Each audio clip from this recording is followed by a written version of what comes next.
that, I'd ask that you stand for a moment of silence, and please, as you do, please remember if you add Clinton and her family in prayer as they lost their daughter early this morning. And after the moment of silence, we'll ask Miss Cynthia if you would to introduce her pledges.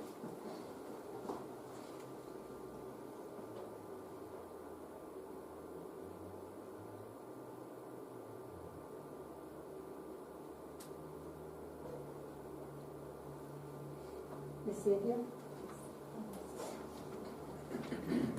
Well, I like to say these boys raise the flag for us every day.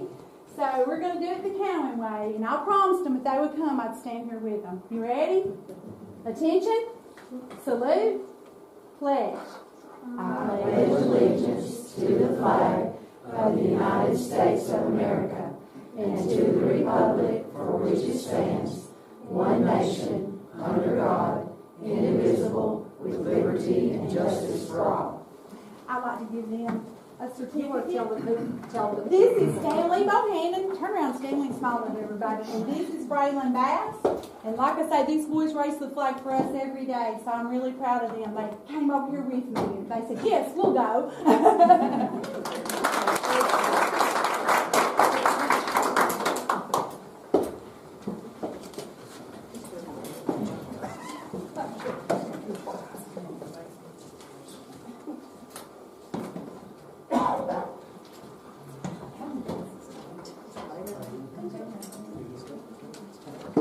I believe that we have a request to appear before the board tonight. Mr. Doug Malin, is he here?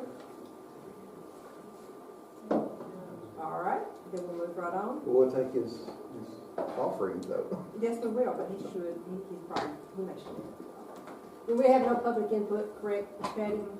All right, we'll move on then to item F, which is approval of the agenda. Please take a look, see if you have comments, additions. If not, we'll entertain a motion. Motion to approve the agenda. Second. Ooh, not the time. We have a motion by Mr. Williams to approve the agenda, second by Ms. Leakey. All in favor say aye. Aye. Opposed? That carries. Consent agenda is next. We only have, well, there's two items on there, basically. Our minutes from February 4th, and there's three field trips on there. Huntland, what is TSA? Somebody enlighten me on TSA. It's skills for the STEM. Okay, okay. And then FC is their AV skills, and then the FC cheerleaders are going to camp. That's in LaGrange, Georgia, and they go there every summer. So nothing out of the ordinary there. Motion to approve the consent agenda. Second. We have a motion to approve the consent agenda by Mr. Williams, a second by Ms. Roberts. All in favor say aye. Aye. Opposed? That motion carries.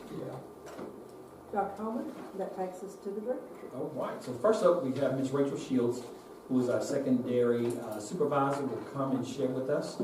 And then after her, we have Ms. Cynthia Young from Cowan Elementary to spotlight the school.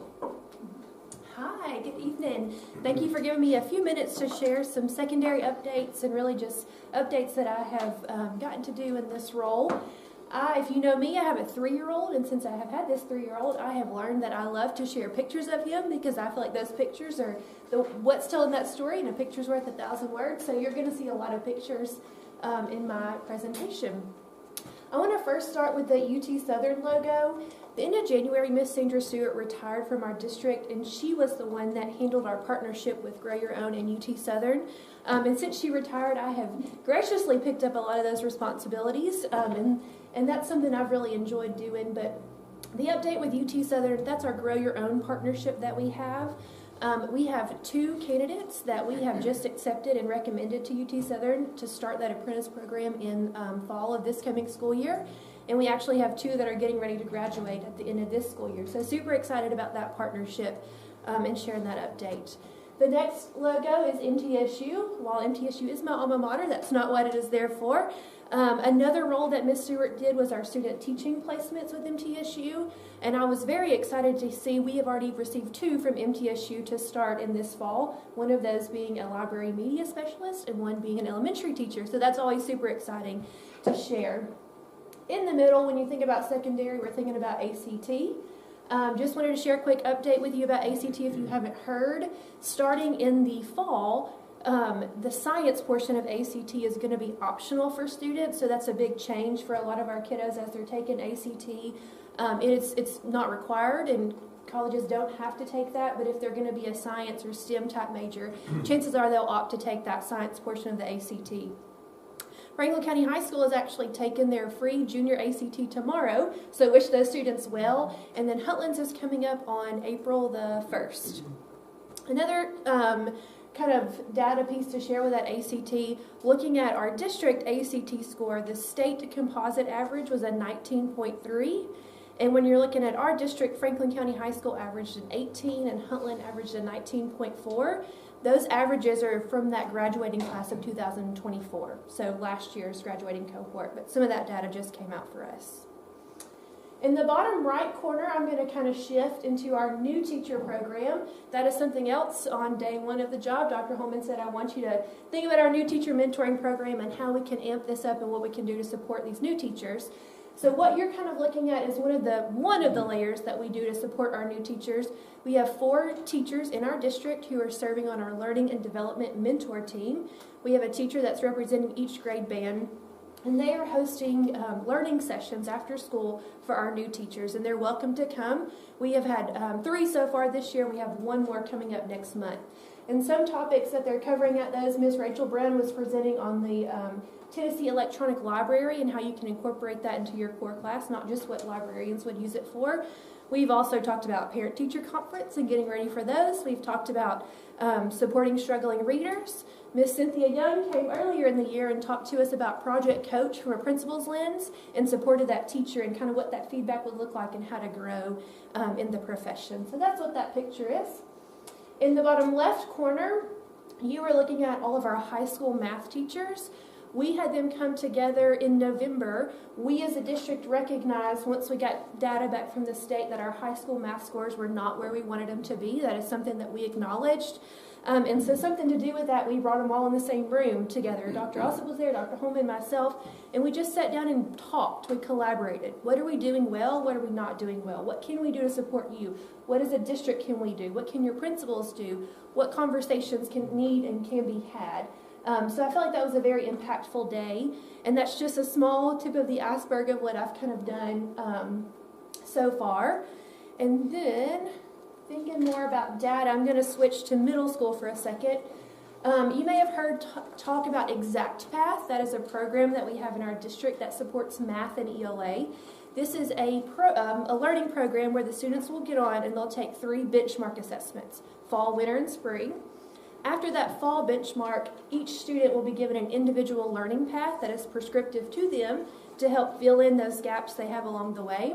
And so some of this data you're looking at, this is 6th grade math and ELA, as you can see, but it's showing you the growth in percentile rankings for our kiddos. So if you can't see those, I can kind of share. 6th grade, we now have 171 students who are on that success rate path, so it would be meets or exceeds expectations on TCAP. We have only had this program, we started in August, so we don't have the research to support if it does correlate to TCAP or not yet, but this is how they are performing amongst their peers nationally. And you can see we're starting to close those gaps in both math and ELA. That bottom percentile ranking, we're moving kids out of that percentile ranking into the next tier. So we are definitely growing our kiddos for sure. So that's a quick snapshot at 6th grade data, and this is for the whole 6th grade in the district. When you're looking at 7th grade for math and ELA both, conveniently we have 160 students who are projected to be proficient for TCAP based on their test data. Again, closing those gaps in that bottom percentile ranking. And then you have 8th grade, and looking at 8th grade, we have 136 for math and 134 for ELA. So again, working very hard in the middle school for math and ELA. And then the last quick snapshot of data, this is the only data we have in terms of high school right now for EOC, Franklin County High School, because they're on a block schedule. They just took EOCs in the fall. And so the data you're seeing that I'm comparing is comparing fall of 23 to fall of 24, again, specifically to Franklin County High School. And so you can see we're pretty comparable in most areas. A couple things to celebrate. Looking at Algebra 2, we went from a 14.7 success rate, meets or exceeds, meets or exceeds, to get that success rate, 14.7 to currently 24.2% of our students are proficient. Geometry was a huge win. Fall of 23, only 5% proficient. Now looking at 26% proficient. English 1 was about the same. English 2 saw big growth. We were 32.5 proficient. Now we're at 56.7 proficient, so that's a huge win. Biology also saw a huge increase, and then our U.S. history did drop a little bit. I've had some conversations with Ms. Miller and the whole team about all of this data, so we're all coming to the table to talk and support our teachers. So it's not just putting it on them. What can we do as a district? What are we doing as instructional leaders to help support the classroom teacher? So again, that is our most recent snapshot of data. We were pretty excited about that. We know we still have a lot of work to do in some areas, but we also are seeing a lot of gains as well.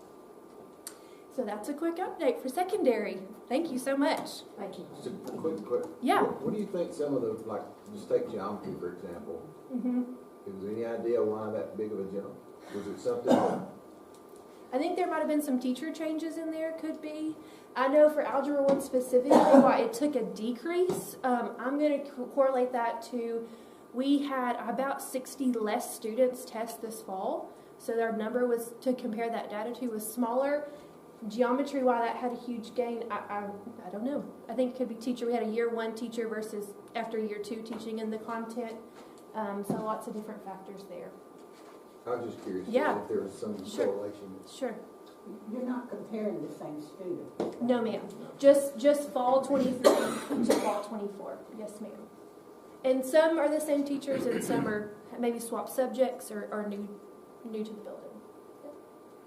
Yeah, I will say, can I say, being that you asked about the students, now that when you look at this, if you look at the Algebra 1 group cohort students at the 14.2% in 23, that would be your same set of children in Algebra 2 at 24.2%. So it is an increase in that cohort of students that are matriculating on.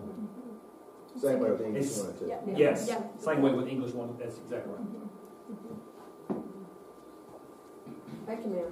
Thank you. Thank you. Ms. Shields, Ms. Young. The baton.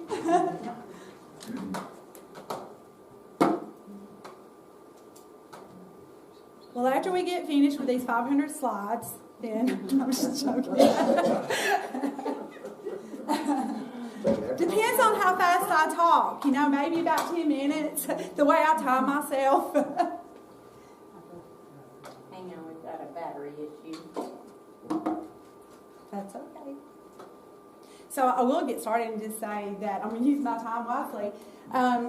I decided to talk about, you know, at Cowan we can grow our students, right? And can I talk about our award that we got today? With Edmonton, we had the most growth in the county in our reading. So I'm really proud of that. So, you know, that came at 1 o'clock today. So we've got the big trophy and we got balloons and all that. So we're really excited about that. But one thing that I wanted to talk about is the discovery classes that we started. You know, everybody, it's no secret, I was all for that. If we couldn't find a math or a certified music or art teacher, then let's go with something else. And I can tell you all, this has been amazing. So I wanted to share with you what we've been doing at Cowan. But to do that, first thing, as Dr. Holman's always told us, you go with your mission statement and your vision. So our mission statement is to promote students to middle school level having reached the highest degree of their ability. We talk about this all the time. Every week we go over this on the intercom because I think it's important that we let our kids know what we're trying to do. And our vision is to always make them be inquisitive, lifelong learners. So since our vision wants them to be lifelong learners, a lot of times the kids at our school really don't know what they're missing because they haven't had that experience. So we came up with a plan. And our school motto is Together We Can. And so we collaborated and created learning experiences for our students. So I want to really give a shout out to my Discovery teacher, April Green, PE, Jordan Adams, library, Hannah Keith, and student advocate, Julianne Sandor. And I'll talk about them a little bit more later on. But also, too, how we connect everything. Last month, Whitney Davis was here, and she talked about her career talks. So we do that. We actually present that to our students, too, so that they can see some career choices that they'll have the older that they get. Try to break some of that generational poverty if we can and say, hey, you could do this or this. Think about it. So discovery means, and I'm not going to read all this, but it means to find out something for the first time. And that's what discovery means to me. And so that's what we try to do with our discovery class.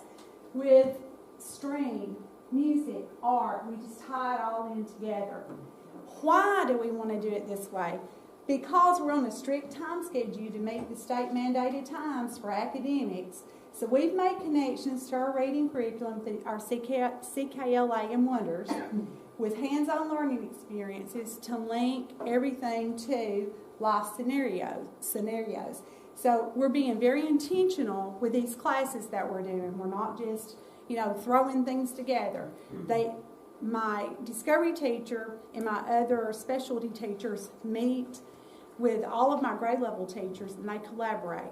Well, hey, we're studying about animal habitat. So then they'll come up with things for that to go right along with that. So just as Rachel was saying, pictures are worth 1,000 words, right? So music and discovery. Because my discovery teacher, April Green, says she's not that great with music, but she made connections to the community, and she's going to have people come in. So we connected with the Cowan Center for the Arts, and we have Miss Kara come in on Mondays, most every Monday, and she's teaching music to our children. Then Miss April pulled in her aunt and uncle from Memphis, and they were teaching them about the dulcimer and the homemade music stick. We're going out there bringing in people and connecting with the community. We had, COVID took away a lot of that, so we're just now getting to get back into that. This is one of our students playing on the homemade music stick, and they love this because this took them back to Appalachia and all of those songs and folklore and all that was in all of our reading stories. They laugh at me for saying this. This might put it. I don't call it boom whackers. I'll say something else every time. So, 5th grade love playing with our boom whackers, and I've gone in there and observed this class, and it's music. It sounds really good. And then you can even do it with kindergarten. They were having a blast in there, and we're blessed to have a lot of musical instruments at our school. Over the years, we've collected these, and we're getting to still use them. Music using, and then with our percussion instruments, this is actually a story. So this is where we're integrating literacy with music. So when the kids heard certain words like, something went pop, pop, pop, pop, they picked up the percussion instruments and they started doing that as well. And I know I have kindergarten teachers over here, so that was good for them. Then in art, we're doing art in discovery. They taught with our preschool teachers, and Miss April did, and they said, we're having trouble with them cutting the scissors and things like that. She says, no problem. We'll try that in art. We'll give them some extra practice. So here's where they were cutting, and then they were making a pumpkin. Just something fun, hand-eye coordination, but still it was fun for them. This day, I went in to observe Miss April. And, now with our new evaluations, you stay in there about 10 or 15 minutes. Well, I stayed about 45. I stayed the whole time with the class because I got so immersed into the lesson, I couldn't just leave. And she was talking about Burton Morris and his pop art. Of course, I like art. And I sat beside a student, and we just had the best time. And this is what they created. And it's, following a lesson and then them using their own creativity and their self-expression is just awesome. In her class, they've had paper mache. And then we put art anywhere we can. So, this is on our front doors out by the flagpole. And this is 3rd grade and 1st grade. stained glass. Not really, but that's what it's supposed to look like. I asked Miss April to give me something she really liked. She said this is her favorite because it showed the depth perception. And this is with third grade classes.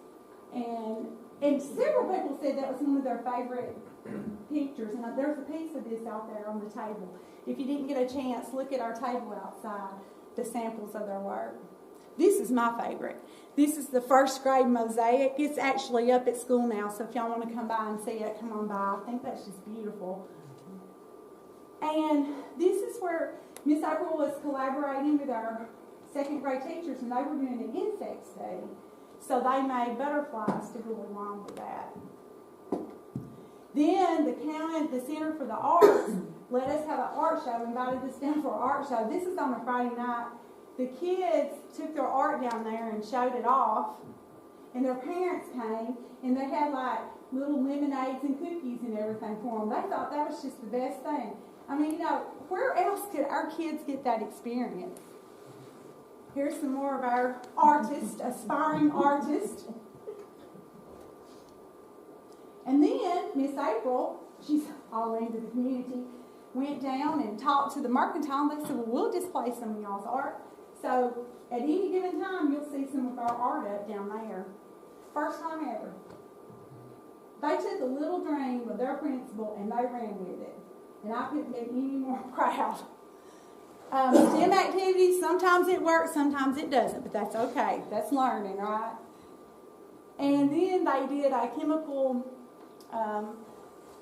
reaction, and they had invisible handprint, and they put all this stuff on it, and they just loved it. Said, Miss Sandy, look at this, look at this. I can remember back writing with invisible ink, and then you put it over a light bulb. Brought back a lot of memories. So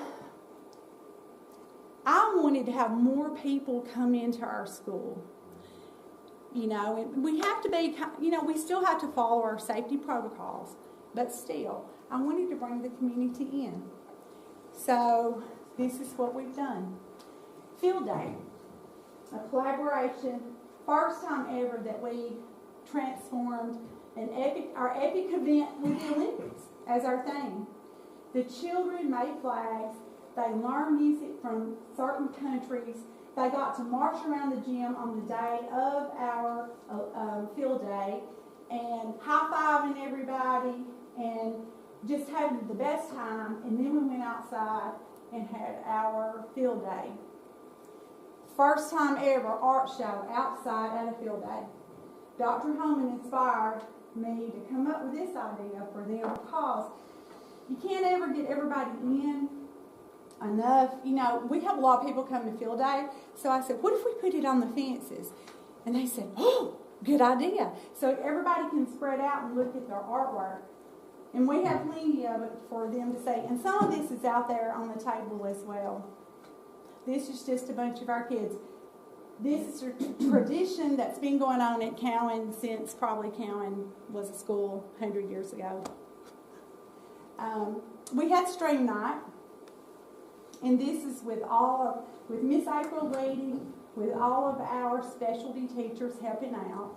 And then we got other people to come in. There's one of our board members up there reading. He's real good to come and help our school out. Nissan came. This right here was just a fun event for everybody. They were building cars. And that little event was packed the entire night.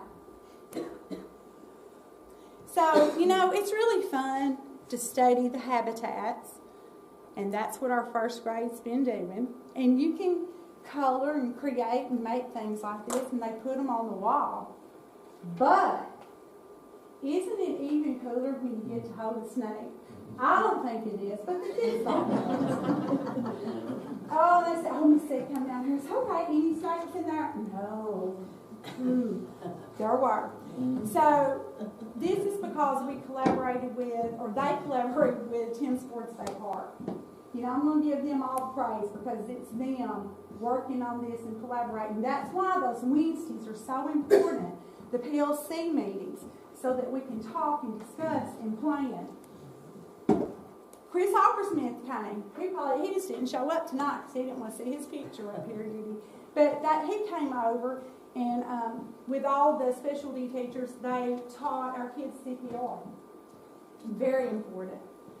Then there's a story in 4th grade called Aguinaldo, and it's about a nursing home. And when we were talking to our children about that, Miss Chloe said, Miss Cynthia, they've not been to a nursing home. And I said, well, what are we going to do about that? And so during their collaboration, they came up with, we could go caroling, so that got in the music. We could go to the nursing home. That helps us give back to the community. With their singing, with their visits, they also took cards.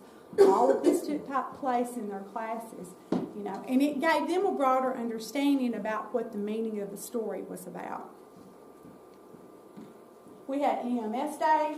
We've always been very fortunate with Cameron PD and with the Sheriff's Department. They will always, all we have to do is ask, and they will send people to help. This is just a real fun day.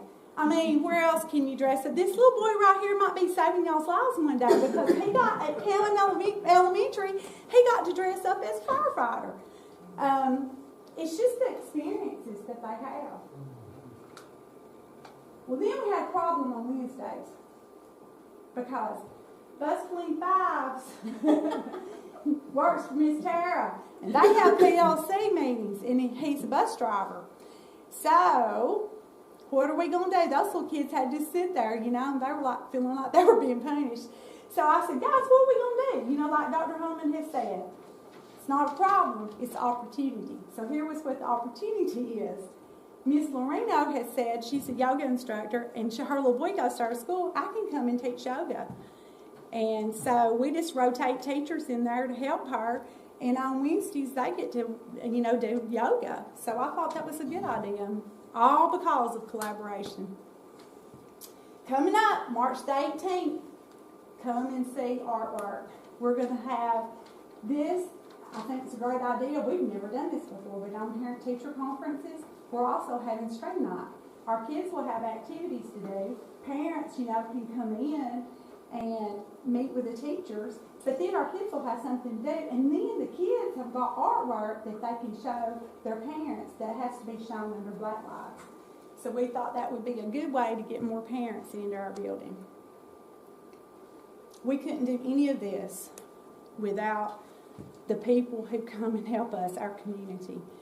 These are all of the community people who have come in our school since September. And this doesn't count the ones who've been invited into the other just individual classrooms. But this is the collaboration between our discovery class and our specialty classes.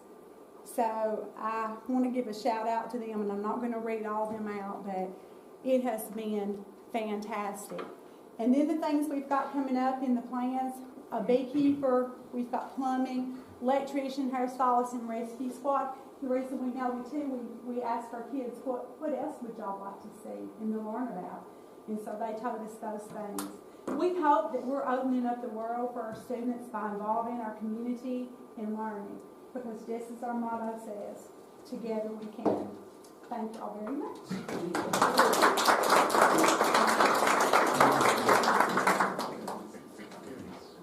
Thank Ms. Young for her presentation at Cowan. Yes. Ms. Malin is here. Okay. Do you want to go ahead now, or you want to finish? We can go ahead. We can go ahead now with him. Okay. You want to introduce? Yes. At this time, we would like to bring up, let me go back up to the top here. Mr. Malin, is that right? Yes, that's correct. We're so glad to have you here at our school board meeting, and we're interested to hear what you have to say to us. Thank you. I will only take a minute. I got to tell you, I just drove from Chattanooga, and I am glad I don't drive this direction this time of the day. My eyes are just worn out. It was nice to see a picture of Elk River Nursing Facility that you shared, and we certainly want to support any programs like that. That's wonderful. But I'm so excited to share with you our foundation, Elk River of Winchester, has, for the first time, we will be awarding a $25,000 scholarship for someone in our county's high schools that will be going into the medical field. Does not have to be nursing, does not have to be, it can be a physician, it can be an x-ray tech, it can be anything. But we feel like it is important that we give back to the community, as well as I think everybody in the news knows what a very difficult time it is right now for staffing in healthcare facilities. If you look at the one, Indeed, I'll use CHI Memorial as an example. In Chattanooga, it looks like they have nobody working because there's so many positions open that are listed. And so hopefully this will help relieve that. Only one at a time, but we'll get a good student. And so we're really excited. It is the applications, we're on a tight time frame this year, but they are due by April 1st. They went out to the guidance counselors. Today we had a little bit of a delay getting them out. It can be filled out in a fillable PDF form, emailed, dropped off. If somebody wants to come over to the facility, 32 Memorial, right by the hospital, we'll be happy to sit them down. They can do the application online right there and be done with it. Then we will have a committee that will review those applications and will make a decision based on the contribution, what they have put in their application. They have to do an essay. It's a fairly comprehensive application. And then they do have to apply do all the appropriate things for FAFSA. FAFSA, I've always had a hard time with it. But I can tell you, I have two daughters, one's 26, one's 24. I'm done with FAFSA, but we certainly went through it. So you have to do that, and then it has to be in by April 1st, and it'll be awarded at $31.25 a semester. So it's throughout the 4-year period, not just a $25,000 lump sum, and it will be going directly to the school, not obviously to the students. So I just wanted to share that. Again, I don't need anything from you except promotion. If you know of anybody that is worthy, interested, please let them know. Can be reached at the facility if somebody needs me, and I'll be happy to get them the information they need. How many counties do you all cover? I'm sorry? How many counties? How many areas? In different areas of so we're the only one in Franklin County, but we have about 13 others, and anywhere from, I think, different counties. We've got one almost in Alabama, one and then several further west. Did that answer your question? Well, I guess what I'm trying to get at, how many, you are going to award one scholarship per year, is that correct? Yes, and this is ongoing. It is not a one-time thing. We actually, Is this only for Franklin County, or is it for the areas that you serve? That's what I'm trying to get to. the one that I'm talking about is only for Franklin County. And then other facilities in different counties are doing the same thing. So, I mean, we are giving hundreds of thousands of dollars in scholarships. That's wonderful. Thank you so much. Any other questions? Again, they can just call or stop by, and we will get them so they can fill out the application, get it completed, and we are anxious. We'll present then, we'll work with whichever high school. We've been to all the high schools, and we'll work with them on when we want to present that or when they want us to present it, but we look forward to it. Thank you so much. Thank you. Thank you so very much for that. Both of our high school principals are here tonight, so I'm very sure that they will be meeting, if not have already met with their school counselors to talk with students that are pursuing medical as a possible degree choice. Super. So we greatly appreciate it. We do have the clinicals for the CNA class that's in, or the students who become certified nursing assistants at Franklin County, and that's been wonderful. In fact, last year I decided we needed to do something, and we gave a small scholarship last year to just those students, and this year it's much, much bigger. Awesome. Awesome. All right. Project updates are there for you all to show what's going on with our maintenance department. The Rock Creek roof design is complete. The Cowan and Rock Creek Special Ed playgrounds are complete. As you can see there, the Decker parking lot is on schedule for spring break, as well as the Rock Creek one has been put on hold for right now due to some weather conditions. And then the second one shows the current positions. Oh, I'm not sure why that, yeah. He'll discuss that. That's Dr. Olson. That's okay. Yeah, I think part of my my presentation's on the project updates. That's okay. So speaking of employment status, we continue to have a lot of activity, a lot of applicants applying for our positions. We have posted several positions due to some resignations and several retirements. So those are listed, those specific positions are listed for you. Any questions about those?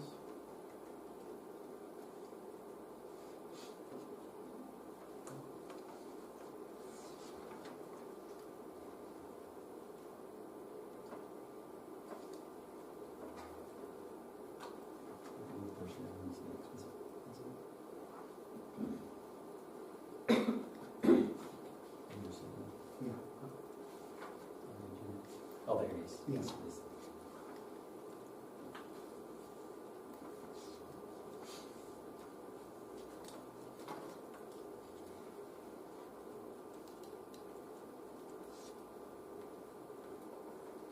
Questions?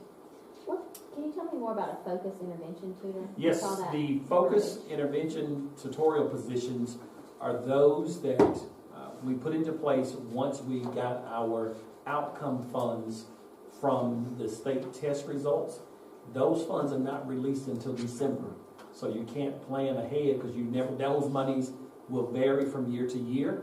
And so with that, we felt that we talked with principals and we looked at how effective our educational assistance services can be. And we have tapped into a hidden gold mine of many people who are interested in part-time positions such that they are maximizing instructional time from 8:30 up until that 1:30 time and really honing in on directly working with children in small groups, because a part of the TISA funding that we get from outcomes, they want you to make sure that you're reaching the high doses, low ratio mandates that are set there. And so because those monies the district never knows until December, we then are very careful on how we orchestrate those funds to go back into the schools to support those children. I don't know if, in fact, the state thought about it, but when they added the other portion to the report card with the 25% and below as another added component, those students are already counted in the general population, and so now they count toward your school data multiple times. And so thus the need to give greater attention to those students who are falling at the below 25th percentile. What was your criteria for the schools? I noticed not all schools have one. That's right. So we wanted to, before we go full-fledged, we wanted to make sure that we pilot. I believe in piloting everything before you go full-fledged to make sure how are we best utilizing the service. And so we looked at the needs of said schools with the number of students that may fall in that 25th percentile, and then awarded to those schools for this first semester, and then we'll reevaluate at the end of the school year to start in January. So we intentionally did not allocate all the funds for this semester so that we could then start looking at having those positions for a complete year rather than a semester. because you're actually having to use money that you're not getting until December. So none of them are, they're not certified teachers then? No, They're they're educational assistants. assistants? Yes, ma'am. So you're taking educational assistants and then putting them in these positions? Or Yes, ma'am. we're hiring No, them? we're hiring. Okay. We're hiring. Because we've come to find out, there were people that were very interested in, I don't want to work a full-time, I just want part-time hours. And it was quite we were quite surprised at the number of applicants that we had for those positions.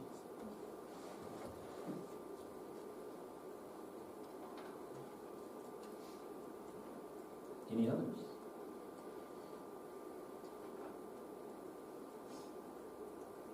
Is that it? All right, You finished? I think that concludes. We'll go into the next section, if I can speak, which is on the legislative review report, and Ms. Marhetsky is not here tonight, but she did furnish us with a lot of information, and she asked me if I would go through it. I'm just hitting the highlights here. We all know General Assembly is back in session, and have been since January, middle of January. There was a couple of district resolutions that she wanted us to discuss. One of them being House Bill 0793, Senate Bill 0836. And it actually, as it's introduced, authorizes the local education associations and public charter schools to refuse to enroll students who are unlawfully present in the United States. And you can look at this two ways.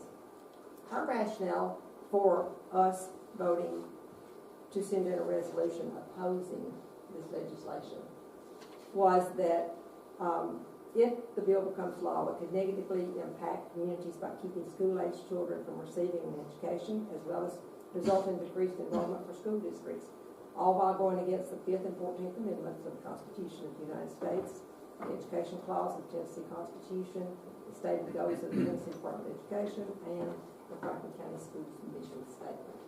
So that is her rationale for us discussing whether or not we want to sign a resolution opposing this particular piece of legislation. So I would open the floor for discussion on this. I took a look at this House Bill 793, and after reading it, it is a very short, and basically what my take on it was, it provides the LEA with the option. You can either enroll them or choose not to enroll them.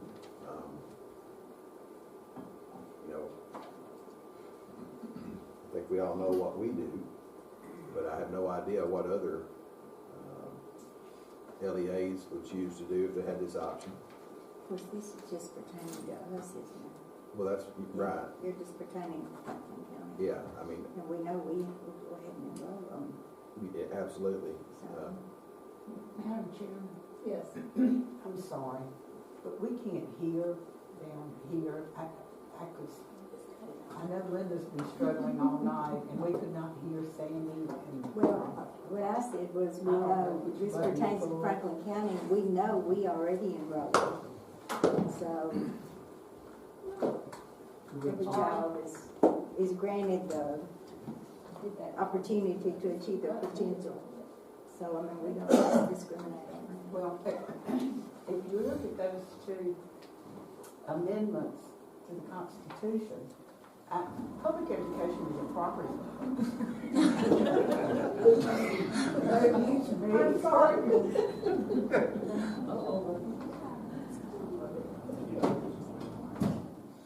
Specifically, public education is a property right, and we cannot refuse, we cannot take away an individual's property right without due process, and that's what's contained in both of those amendments. I think it would be against the law, as it now reads, to not enroll students who come because they have a property right to a public education. It does not matter what their status is as far as residency in this country. If they're in this country, that's a property right that goes to students. So I would would be in favor of signing this resolution, and I think it's being voted on right now. I mean, we have to send it in immediately. We don't have time to, It's got to go. yeah, we don't have time to stew on this. It's a resolution. So, do you want to put that in form of a motion? I can do that. I make a motion that we, what's my right words down here? That we express our opposition to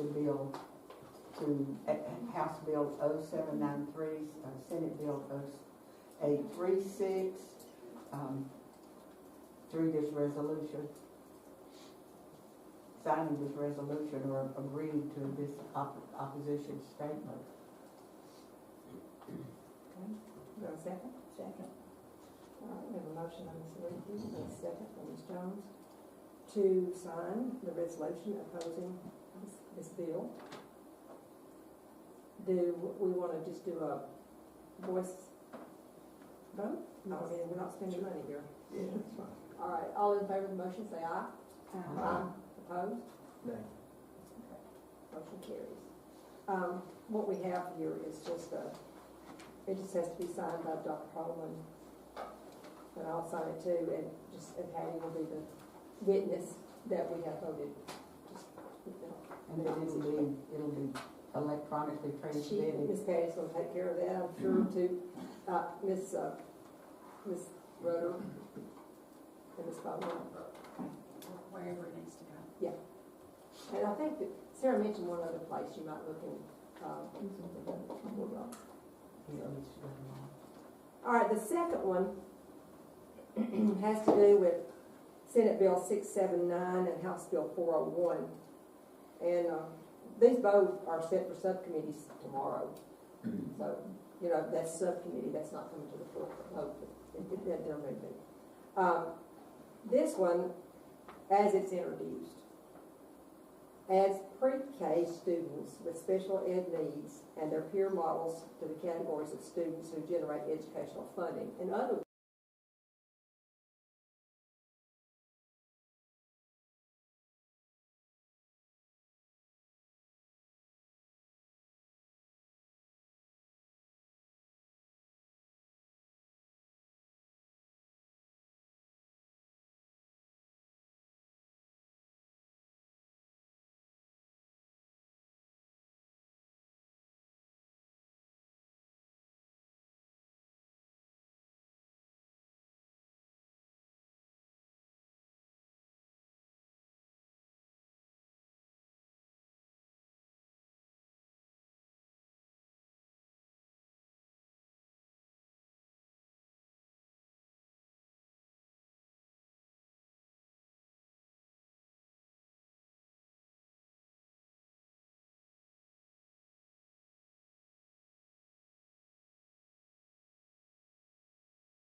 highlights a little bit, just the ones basically that TSBA is opposing.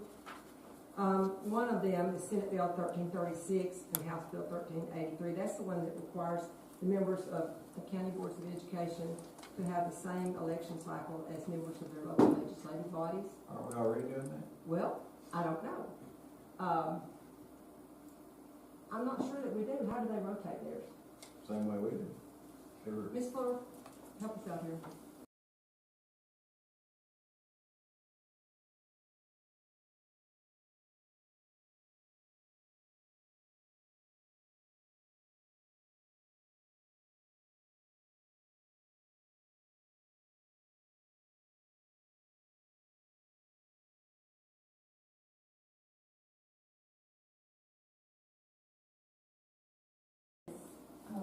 Yeah. But that's one that TSBA is supposed to have one. Another one. What was that, Jenny? I'm sorry, we got a whole new county commission like 2 years ago. Yeah. Yeah. Another one they're opposing is Senate Bill 161, House Bill 1199. This is adopting a policy for selection of at least one junior or senior student to serve as a non-voting student board member. And they felt like this would impact the ones of us who already have that as a part of That's why they're opposing it, and I don't really understand, but I guess I could ask Ben, he could probably enlighten us on that, because there must be something in there that they don't like. And then also Senate Bill 1310, House Bill 1322, that allows revocation of charter schools. It makes the process a lot simpler. Of course, we are blessed that we're not having to deal with that right now. And then Senate Bill 16, House Bill 85, prohibits the public school from using public funds to have membership with an association that regulates interscholastic activities. Also prohibits the student from participating due to transferring no more than once from a school they previously participated in athletics. You know, there's a lot going on with that right now.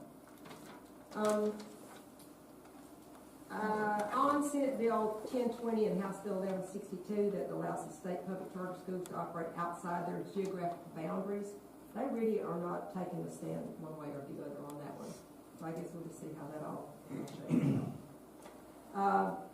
Additionally, other upcoming legislation that might be of interest, this is the Sapiki bill, which is Senate Bill 015 and House Bill 0085, which increases the minimum amount of physical activity required for elementary school students from 130 minutes per full week to 60 minutes per school day. Anybody calculate how much time that would add to our school day? How much? And that was brought up by superintendents that, I mean, when you start looking at what's regulated right now is 130 per week, and his thought was, well, we do 60 minutes a day, and somebody said, well, that's 300 minutes.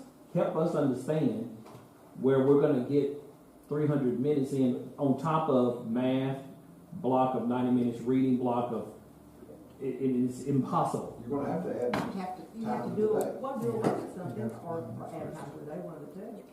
So I don't see I that. don't know what we do away with lunch. You know? That's what we asked. We asked that same question.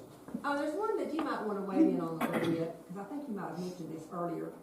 Senate Bill 415, House Bill 675, that's the one that reduces the amount of state mandated testing and reduces the amount of evaluations for teachers or principals who are at expectations or better. I think the interesting piece that's going to be from that legislation is, what do they mean by the word reduce?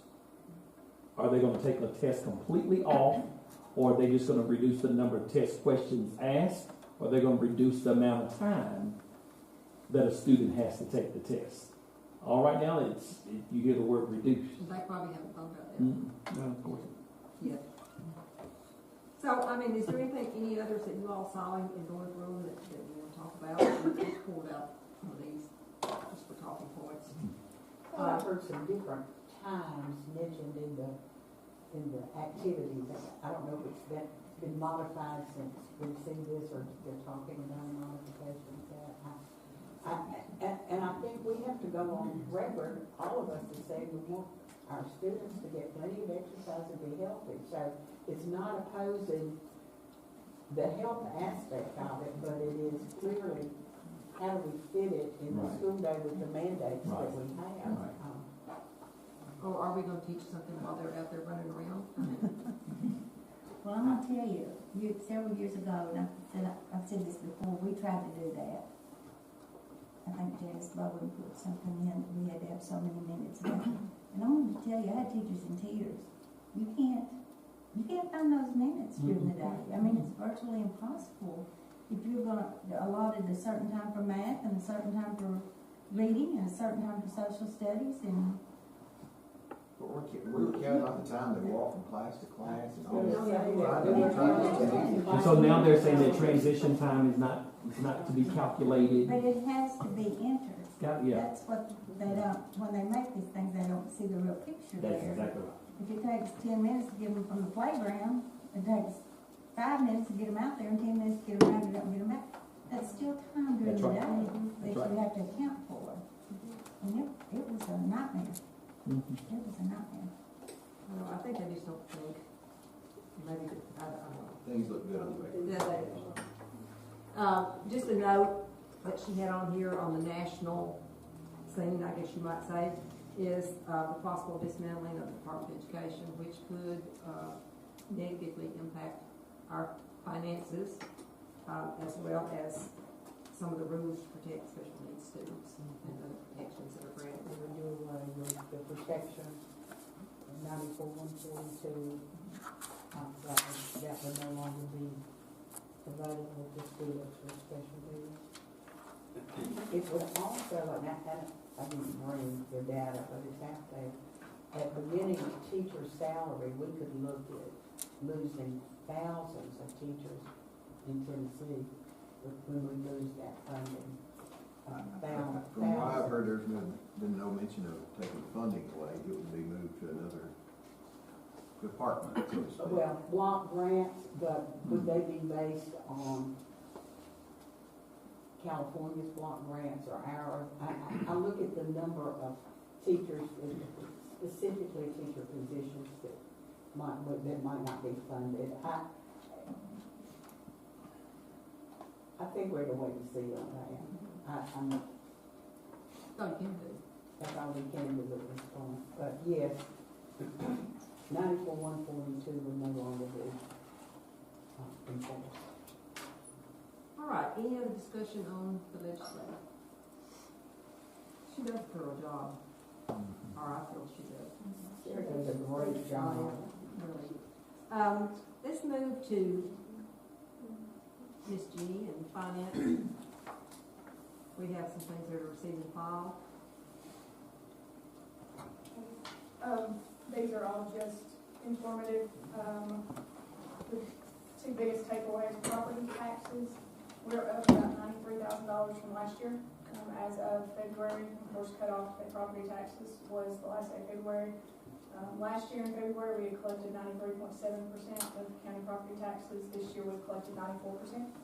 I think we ended the year at 98 or 99, so we are in a good way on that. And we are up about $270,000 in sales tax from last year, and that is for out of the Deckard buyback, so we are definitely on the uphill with the sales tax. Make a motion to receive and file the January and February 2025 financial report and monthly report. Second. We have a motion by Mr. Williams to approve or receive and file, second by Ms. Leakey. All in favor say aye. Aye. Opposed? That motion carries. And that takes us to resolutions again. That's 2P. Every one of these are cleanups, just reallocating and putting things where it needs to go. Some of them are grant funds, some of them are local funds. Just reallocating this time of year is it's a moving game. So that's kind of what we're doing. Motion to approve February 2025 intercategory amendment. We have a motion to approve the intercategory amendment by Mr. Williams, and second by Ms. Roberts. All in favor say aye. Aye. Opposed? That carries as well. That takes us to new business. And the first thing there is the adoption of the school calendar for the 26-27 school year. There's not a hair of difference between the two that I could see. There's a day or two off here and there. Right.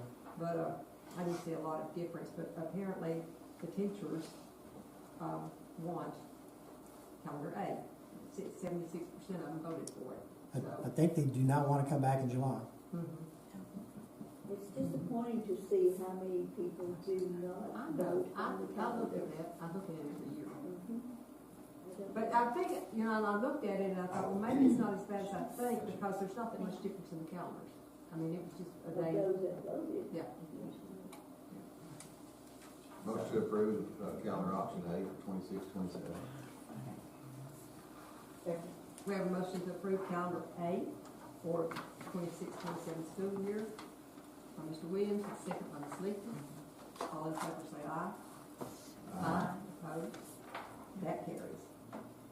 That takes us to review of the Section 5 policies, Dr. Alston. I honestly didn't see very much in there that was changed. I saw Right. designate added a few times and a word here and a word there, but as far as changing the meat of the policy, I didn't see. Some edits, we're just trying to make our policies match our practices. Last month you approved half of Section 5, and this month we're looking at the second half of Section 5. So, Does anyone have a policy they want to discuss?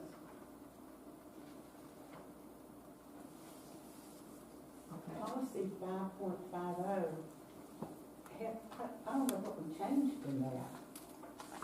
It was a one, Right. line 6. I looked for it to Right. Well, I was looking Halfway myself through line on it. 6. Yeah. Line 6, right, there's one stuck in the middle of the policy. We're just getting rid of It's just that an edit. numeral. Yeah, it's important. You don't need a 1 if there's no 2. That's right.